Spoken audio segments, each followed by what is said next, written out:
Magandang araw mga ka-Inside the Story PH. Samahan ninyo ako sa isa na namang kwento ng Ang Aswang Series, Part 3, Ang Misteryosong Nilalang ng Kagubatan. Ang tikbalang, sa video na ito ay bubuksan natin ang isa sa pinakanakakatakot at misteryosong alamat sa Pilipinas. Ito ang kwento ng Ang Aswang Series. Totoo nga ba ang nilalang na ito? O isa lamang itong alamat na ipinasa mula sa ating mga ninuno? Alamin natin sa pangatlong bahagi ng ating bagong serye. Simulan na natin.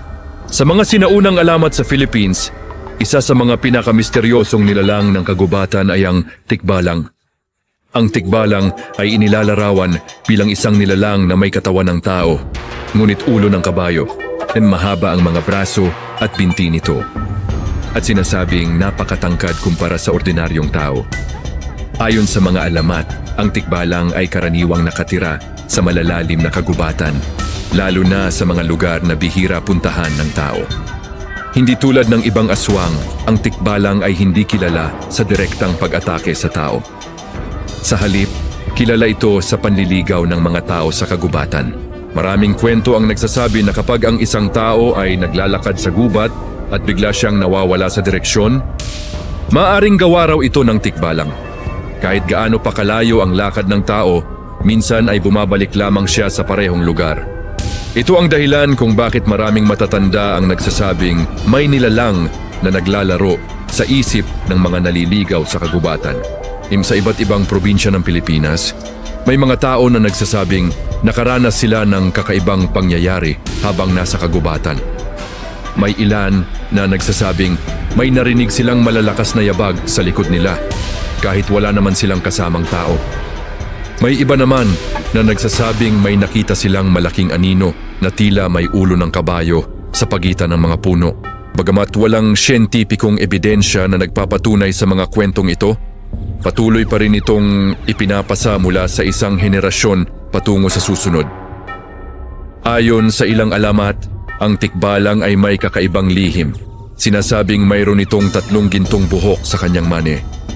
Kapag ang isang tao ay nakakuha ng isa sa mga buhok na ito, maaari raw niyang kontrolin ang tikbalang.